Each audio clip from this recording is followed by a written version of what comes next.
I was setting the table when the doorbell rang.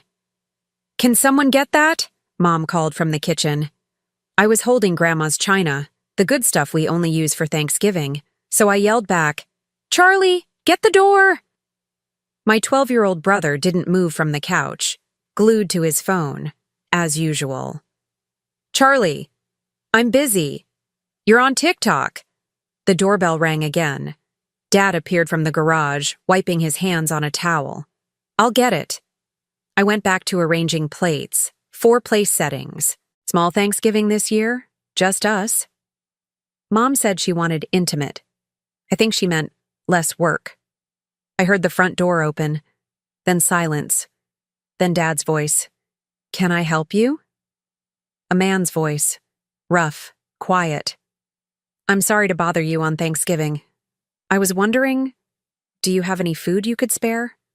I froze. Mom appeared in the dining room doorway.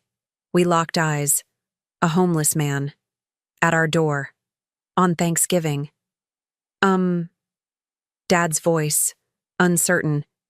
He walked out and closed the door behind him, then came back in.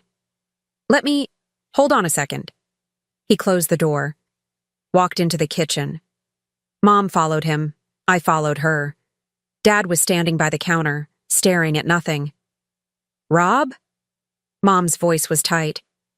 "What are you doing?" "There's a man outside. He's hungry. So give him some money, or leftovers, when we're done. He's alone, Jen, on Thanksgiving." Oh no, I knew that tone. "Rob, be reasonable." "I'm going to invite him in." "Absolutely not." Mom crossed her arms. "We don't know him. He could be dangerous." "He's not dangerous." "You don't know that." "Lauren," she turned to me. "Tell your father this is a bad idea." I looked at Dad, at his face. He'd already made up his mind. But Mom was right. This was weird. Uncomfortable. We were about to have Thanksgiving dinner, our family dinner, and Dad wanted to invite a homeless stranger. "Dad," I said carefully, "maybe we could just give him a plate. To go?" Dad looked at me, disappointed. "Lauren." "What? I'm just saying. We don't know him. And it's our Thanksgiving." "Exactly. It's Thanksgiving. And he has nowhere to go." "That's not our problem," I muttered. Dad's jaw tightened. "When did you become so selfish?" The words hit like a slap. "I'm not selfish. I'm being realistic. Mom agrees with me. Your mother is worried about safety. You're worried about being inconvenienced." "That's not fair." "Rob." Mom's voice was firm. "I understand you want to help. But bringing a stranger into our home, around our children, that's not safe. He is not dangerous. You don't know that." "Yes, I do." Dad's voice was firm, certain. Mom stared at him. "How?" Dad paused, looked at both of us.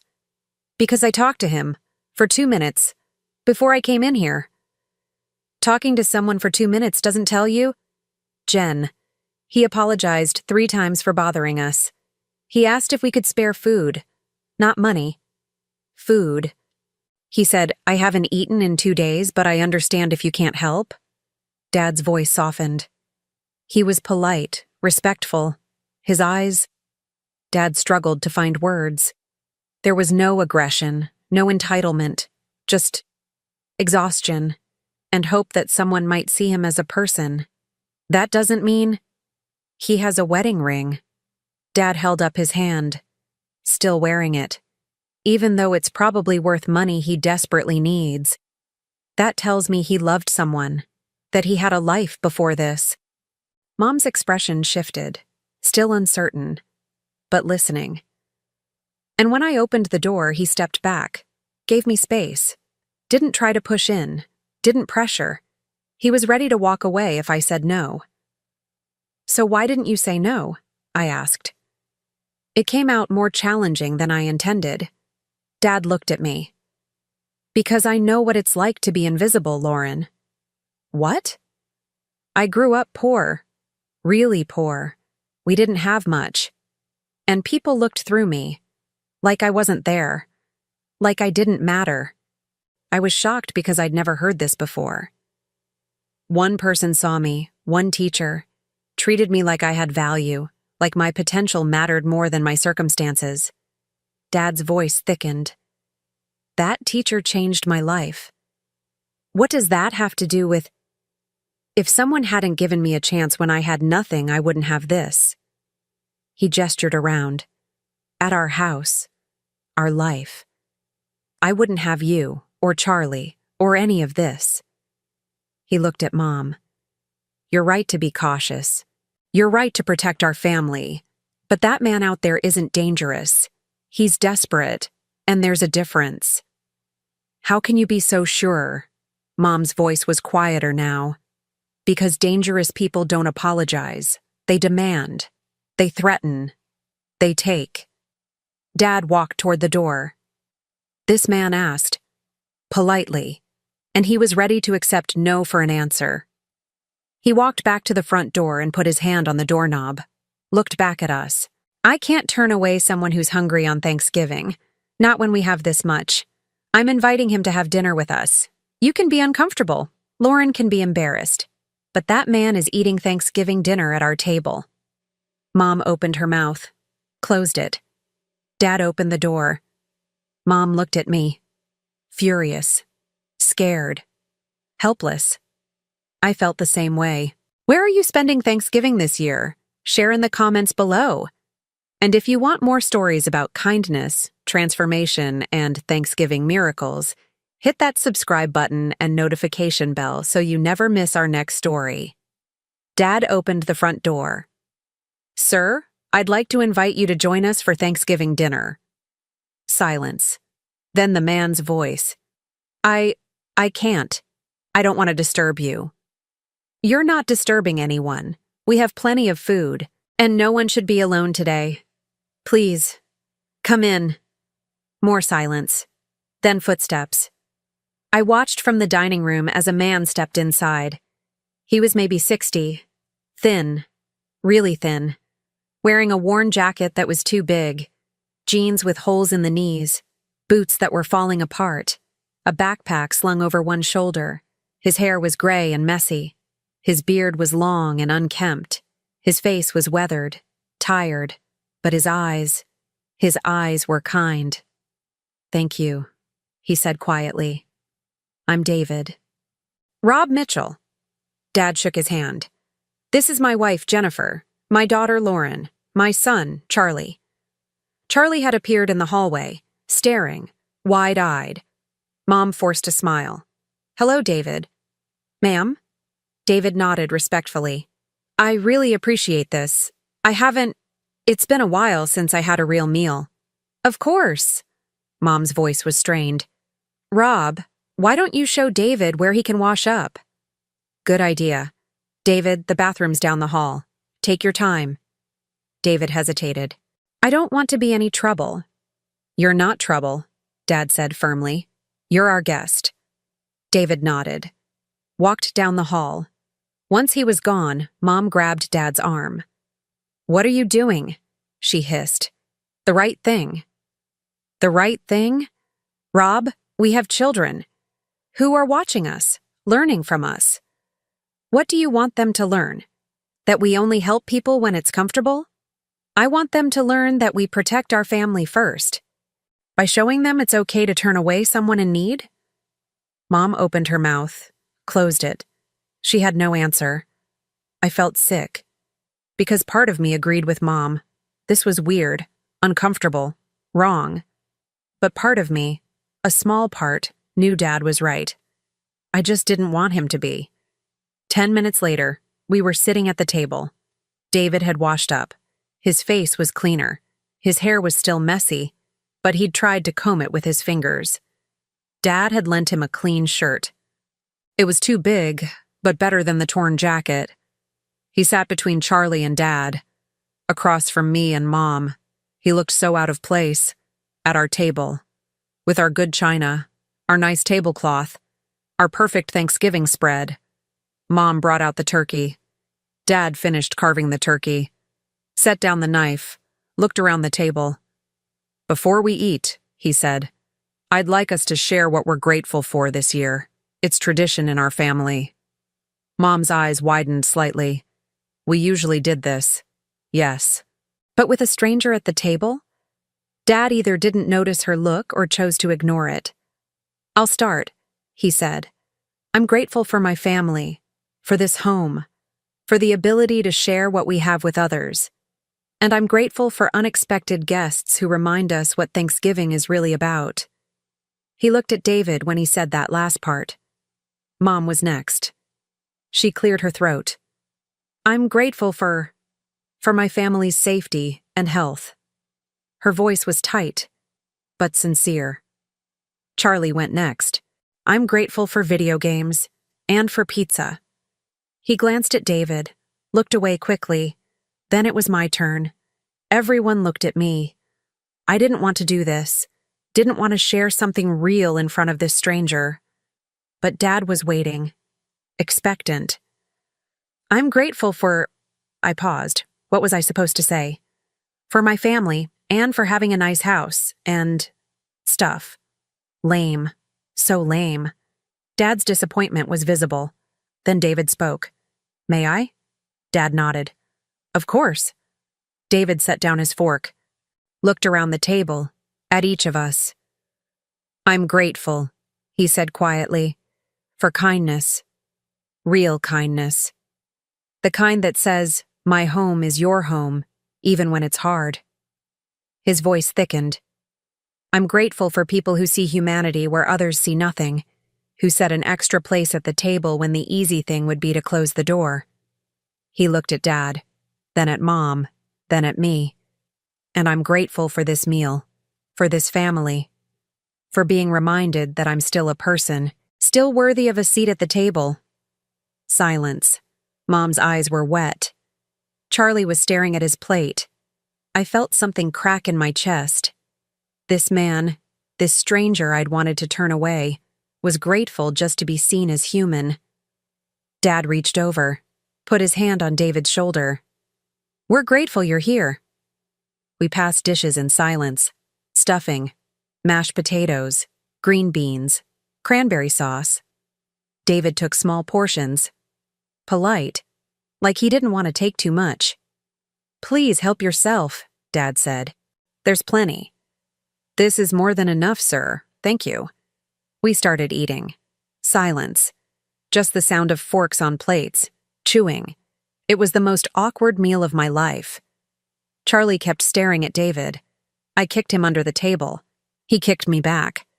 Mom was barely eating, just pushing food around her plate. I was eating fast, trying to get through this as quickly as possible. David ate slowly, carefully, like every bite was precious. "So, David," Dad said, "where are you from?" "Originally, Ohio, but I've been in Oregon for 30 years. "What brought you here?" "A teaching job." I looked up. "Teaching?" "You were a teacher?" Dad asked. "Yes, sir. Elementary school, 5th grade, for 28 years. I glanced at Mom. She looked surprised too. "That's a long career," Dad said. "What school?" "Hamilton Elementary, until 2019. "Hamilton?" Dad put down his fork. "I went to Hamilton, a long time ago, 82 to 87. David looked at Dad. "When were you in 5th grade?" 1984, Mrs. Ferguson's class. Mrs. Ferguson retired in 83. I took over her class. Silence. Dad stared at David. "What's your last name?" "Anderson. David Anderson." Dad's face went white. "Mr. Anderson?" David tilted his head, studying Dad. Then his eyes widened. "Robbie Mitchell? You remember me?" "Of course I remember you. You were in my first class, the kid who wanted to be an astronaut." Dad laughed, shocked. "I can't believe—" "Mr. Anderson." "You're Mr. Anderson." "I go by David now." "You taught me for 2 years, 5th and 6th grade. You were my favorite teacher." David smiled, small, sad. "That's kind of you to say." "It's true. You're the reason I went to college. You told me I was smart enough, that I could do anything. You were smart, Robbie. I just reminded you. Mom was staring. Charlie was staring. I was staring.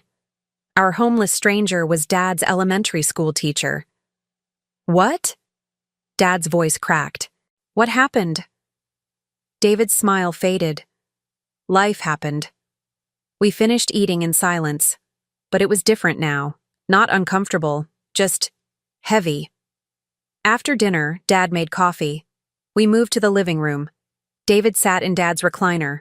Charlie sat on the floor next to him, fascinated. I sat on the couch with Mom. She was quiet, thinking. Mr. Anderson, Dad said. David, I have to ask. What happened? How did you… He didn't finish. Didn't need to. David sighed. My wife, Susan. She got sick. Early onset Alzheimer's. She was only 55. I'm so sorry. She deteriorated quickly. Within 3 years, she didn't recognize me.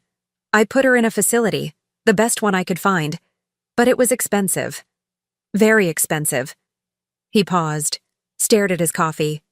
I spent everything. Savings, retirement, sold the house, borrowed against my pension. But it still wasn't enough. I worked extra jobs, tutoring, summer school, anything. That must have been exhausting, Mom said quietly. It was. But she was my wife. I'd do anything for her. What happened to her? Charlie asked. Charlie, Dad started. It's okay, David said. She passed away 2 years ago, peacefully, in her sleep. I'm glad she didn't suffer, Mom said. Me too. But after she died, I had nothing. No house, no savings. I was 60 years old, exhausted, depressed. I lost my teaching job because I missed too many days. I couldn't find another one. Why not? I asked. It came out harsher than I meant. David looked at me. Not angry, just tired. Because schools don't hire 60-year-old teachers with gaps in their resume. They hire young teachers, cheap ones. Oh. I lived in my car for 6 months. Then I couldn't afford the car anymore. So I sold it. Been on the streets for 2 years now. 2 years? Dad's voice was barely a whisper. 2 years. Why didn't you reach out? To former students? To anyone? Pride, I suppose. I didn't want people to see me like this. Didn't want to be a burden. You wouldn't have been a burden. Robbie. David smiled sadly. You have a family, a life. You don't need your 5th-grade teacher showing up asking for help. Yes, I do. If that teacher is the reason I have this life. David's eyes filled with tears. So did mine. We convinced David to stay the night. He protested. Said he'd be fine. Said he didn't want to impose. Dad insisted. You're not imposing. You're staying. We have a guest room. It's yours. For tonight, Mom added, then paused, looked at Dad. Or longer, if you need it. David stared at her. Ma'am. Jennifer, call me Jen, and I mean it. Stay as long as you need. I can't. You can, I said. Everyone looked at me. I felt my face heat up. I'm sorry. For earlier. For how I acted. I was wrong. David shook his head. You were protecting your family. That's not wrong. But I wasn't? Not really? I was uncomfortable. And that's not a good enough reason to turn someone away. Lauren, Mom started. No, Mom. We were wrong. Both of us. Mr. Anderson needed help, and we almost didn't give it, because it was inconvenient. Tears were streaming down my face now. I'm 17 years old. I have everything, a house, food, family, safety. And I almost told Dad not to help you because it would make Thanksgiving dinner weird. That's horrible. I'm horrible. You're not horrible, David said gently. You're human, and you're learning. That's all any of us can do. Stay, I said. Please, We have the room, we have the food, and I want to do better. David looked at Dad, at Mom, at Charlie, at me. Okay, he said finally. I'll stay. Just for a little while. Until I get back on my feet. David stayed for 3 months. Not in the guest room. Dad helped him find a small apartment nearby. But he came over for dinner some day in the week. He started tutoring. Word spread. He was booked solid within a month. Then Hamilton Elementary called. They were short a substitute teacher. Would he be interested? He said yes. By February, they offered him a permanent position, part-time, teaching 5th grade again. He accepted. Last week, I drove to his apartment to pick him up for Thanksgiving. Our second Thanksgiving together. This time, he wasn't a stranger. He answered the door wearing khakis and a button-down shirt, clean-shaven, hair trimmed. He looked different, healthier, happier. Ready? I asked. Ready. In the car, he said, Thank you, Lauren, for everything. We didn't do anything. You did it yourself. No. You did something important. You changed your mind. You let me in. Not just into your house, into your life. I almost didn't. But you did. That's what matters. At dinner, we went around the table sharing what we were grateful for. Charlie. I'm grateful for Mr. Anderson teaching me long division. Mom. I'm grateful for second chances and for my husband's stubborn compassion. Dad. I'm grateful for teachers who see potential in kids and for being able to pay that forward. Mr. Anderson. I'm grateful for a family that saw me when I was invisible. That gave me a place at their table. That reminded me I still have something to offer this world. Then it was my turn. I'm grateful for being wrong, for learning that compassion isn't convenient. It's necessary. And I'm grateful for Mr. Anderson, for teaching my dad 30 years ago, and for teaching me last year. Everyone was crying. We held hands. And I realized that doorbell ringing last Thanksgiving didn't just change Mr. Anderson's life, it changed mine. Have you ever watched someone choose compassion when it was inconvenient? Share your thoughts in the comments below. If this story about kindness, transformation, and seeing people others overlook moved you, please hit that like button and subscribe for more stories about second chances, compassion, and the moments that change everything. Don't forget to click the notification bell so you never miss our next story. Thanks for watching, and we see you in the next one.